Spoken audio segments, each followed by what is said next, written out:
对我来说，这款超越了兽屋在这类产品里龙头的地位。不过冷静想一想，这或许才是 Max Factory 本来就应该要有的水准吧。看看这完美的流体动力学。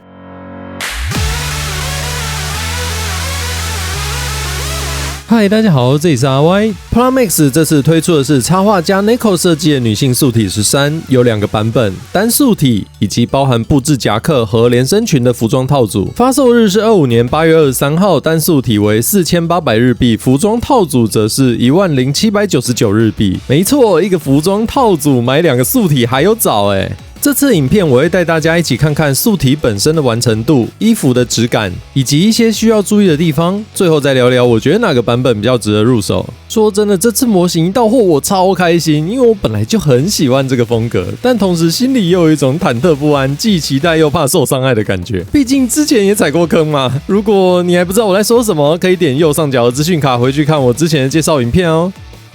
13的外包装承袭了之前 Plum-X 重兵装型女子高身的视觉设计，看到的时候有些惊喜。盒子的厚度比前2款薄很多，毕竟主体只有素体。打开内盒，第一包黑色板件就是内衣和靴子的部分，靴子的零件还经过抛光，看起来质感不错。第2包是肤色零件，表面柔和，但有些微反光。接着是比本体还贵的衣服，一件露背连身裙和一件夹克外套。手型有2对开掌手，一对握拳手，一对握持手。在看到这对磁铁时，发现隔壁没东西，以为是缺件。拿说明书对照内容物后，发现这2个磁铁是分开包装的，但我的是吸附在一起，被包装在同一袋。虚惊一场想说不会又中奖了吧？抽卡都没那么会抽。再来是我很喜欢的支架，还有头发与一些肤色零件，以及2张表情替换脸，一个无口脸，一个笑脸。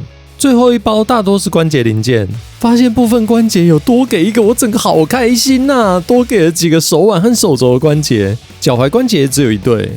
说明书没有装订，是3折页，而且是做成了2个版本共通。衣服的套组多一张相关说明，但毕竟2个版本的封面不一样，我会希望说明书能够收录封面图，也没有收录设定图，有点可惜。觉得衣服套组的说明书应该能包含说明以及设定，多印几页装订成一本。素体组装完成后，高度大约16公分，比例约1:10。腰腹部和鞋子2面盒的部分我有做无缝处理，头发有简单的明暗过渡。肤色零件喷了消光漆，鞋子喷亮光漆，呈现漆皮质感，鞋底半消光让表现贴近橡胶。一般版的内容物如下：本体2种替换脸部，4对手型，1对素组以及1组支架。配件给我的感觉是基础够用，但是还能再多一些，像是手型可以多几对特殊的手势，像是 V。表情脸部零件可以再给一个微张开口惊讶或是闭眼微笑之类的。这组支架我觉得很棒，很好用 ，ABS 的韧度调整的恰到好处，阻尼感相当好。2组不同长度的杆子可以替换，还额外增加了磁吸的接头。宿主状态就只是吸上去而已，感觉会有些多余，但是之后我会展示它的妙处。在素体情况下展示可动，脖子没有关节，所以头部的活动只能靠内部一个球形关节。Max Factory 似乎设计有露出锁骨的角色时，会牺牲脖子的可动来保留造型的完整，这点取舍方向是我比较喜欢的。但对于素体来说，脖子的连接我觉得是不合格的。一款素体我觉得在设计上就是要能够兼容其他的头部，例如 Figma 素体虽然不会给其他转接件，但是都有保留接口。Azon 的有提供不同的接头，接口孔径甚至跟 Figma 共通。我会希望它的设计跟 Figma 一样，留一个孔洞插入球头插装。这样在转动头部的时候，其实是有2个关节进行缓冲的，不会把所有的力都施加在球头上。像在转动头部时，内部的连接座很容易脱出。出现这个问题，我觉得是因为内部还保留活动空间，这个零件又只单纯靠基座跟连咬合。这边在转动头部时，建议将前额与后脑勺按住再转动，手臂可360度旋转。平台稍微可惜，只有水平。平转可以360度。手肘是双段关节，弯曲可以上下手臂互相水平。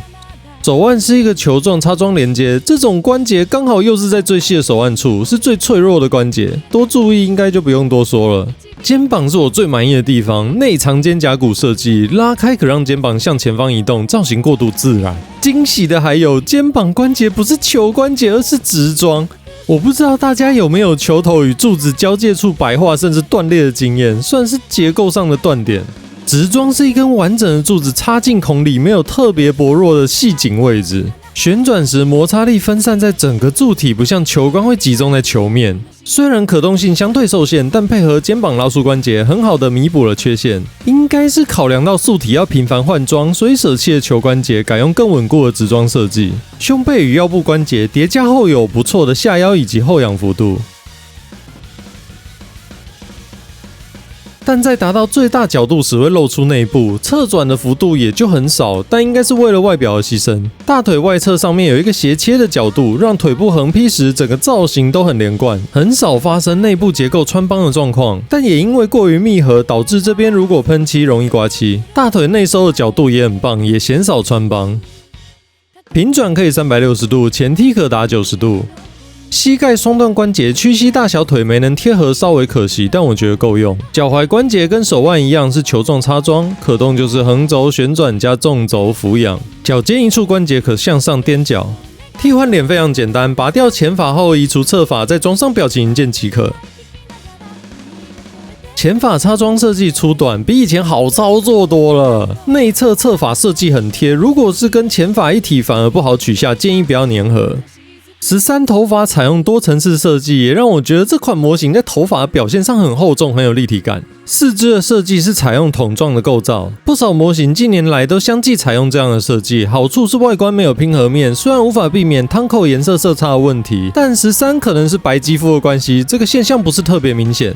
13整体设计上非常流畅，给我的感觉是在各个关节上设计核心必须保持造型连贯且完整的原则，尽量减少穿帮以及关节的存在感。我们先不论身上扩充用的孔洞哦，女神装置玉藻前燕尽管有意让肢体线条更丰富，但手肘、膝盖后方、腰腹等等地方还是有很多地方不尽人意，以及不少穿帮的部位。这样看下来，13在肢体线条上连贯了许多。看看这完美的流体动力学。13在素体的设计上也很类似同为 Max Factory 的 Figma 的造型，但整体上又更加的纤细。终于来到最贵的主角，也就是衣服啦。连身裙的质感是有些微弹性的布料，算是一个打底的服装。裙摆的后方有开叉设计，让腿部的活动比较不会受到限制。穿上后给人感觉线条干净、简单利落又优雅。强调后背线条的露背设计，搭配在13白皙皮肤上，形成恰到好处的留白。夹克是微微反光滑面的材质，这件夹克是近年很流行的 Tech Wear、Urban Tech 那种科技街头风的设计，所以加了不少绑带、文字的元素，像手臂上的透明臂章，还有胸前一个有头像的识别证明牌。服装上面还有很多印刷很清晰的条码，我觉得超酷。绑带上面塑胶插扣都是真的有功能，拉链也是真的拉链。常见这种大小的娃衣都是用魔鬼毡或是扣着设计，我只有在 Ozone 的靴子上面看过这样的拉链。打开外套后是彩度很高的橘色内里，外套的领子是一个魔鬼毡的设计。胸口识别证是透过磁铁连接可以拆下，透明臂章也是可以拆下的，能让你使用在其他角色上不会有太明显的人物识别元素，这点小巧思我觉得很贴心。支架上的磁铁应用就跟衣服有关系了。如果有玩粘土娃的应该知道，他们的娃衣在背后都是打一个洞来让支架穿过洞口连接上人偶，但这样就影响了衣服的完整性。这次附带的磁铁支架接口的设计，就可以透过磁力把衣服固定在中间。当需要展示一些高动态的姿势时，就不像传统的夹腰夹臀型的支架，就会限制衣服的飘逸感。相关的应用像 Opitz 跟粘土娃，磁铁仅用于脚或鞋子，用于磁吸底座。但这样都没有办法避让衣服，更不用说让角色离地，展现空中的跃动感。虽然这是很简单的小点子，但我好像真的没看过。如果有观众知道类似的应用，请留言补充告诉我。另外，大家还记得上次 Nico 老师放在 Early 说明书中 Initial Plan 穿着类似风格夹克的黑色 Early 吗？那怎么能不试试看？当然要将夹克穿上啦！再移除掉手上的装甲零件以及手臂上的口袋，就能顺利将夹克套上。但注意，原本的水手服衣领零件是硬塑料，所以在套上外套时要小心一些，不要把衣服或是模型弄伤。这风格混搭1000%没问题啊，会让我想要再做一只黑色的Early。但同时，交互玩法也是令我最不满意的地方。13的外盒在视觉设计上让我有种觉得部分的关节规格应该是共通的，虽然这完全是自己的一厢情愿就是了。因为我Early手腕的插装有断掉嘛，想说能不能拿多余的零件来替换，但13的插装都会比Early的再细一点点，设计成一样就可以呈现脱手套的衣了，我觉得很可惜，不然可玩度应该会提高不少。另外13的头部换到衣上会显得过松，反向替换就更不用想了。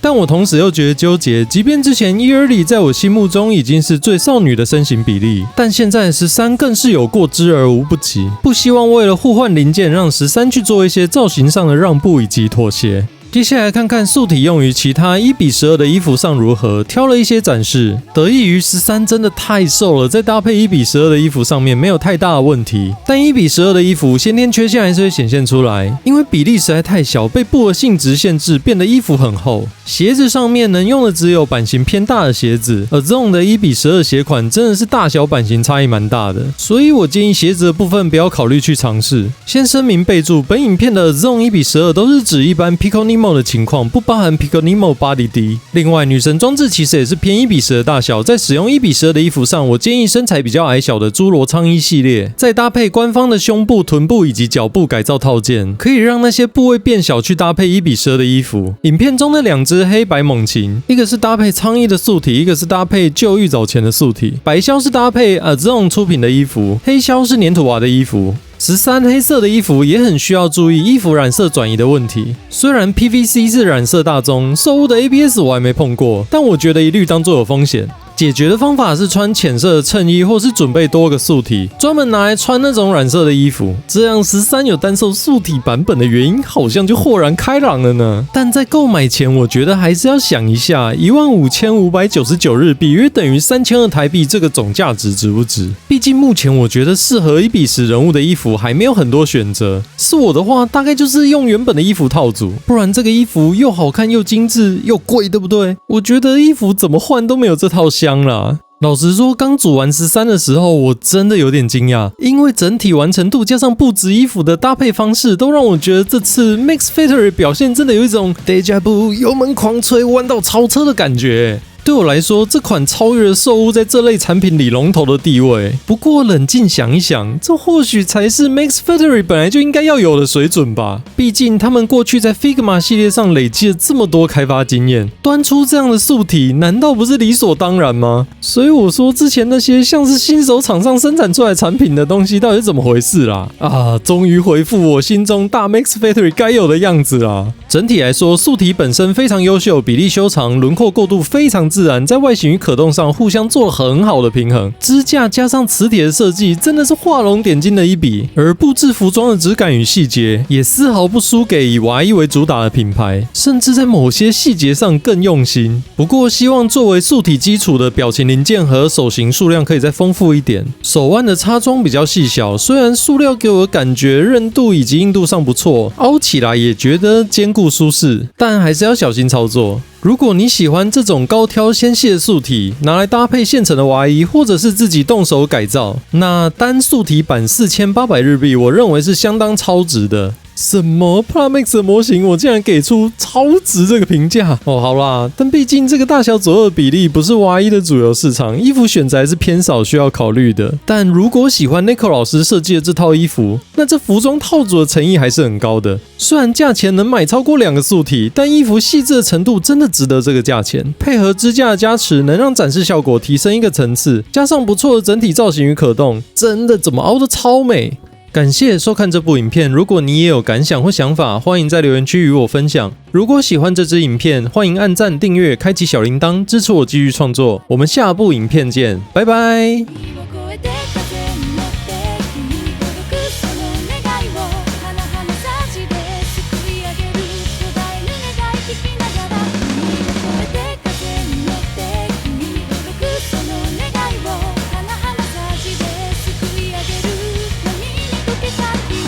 雫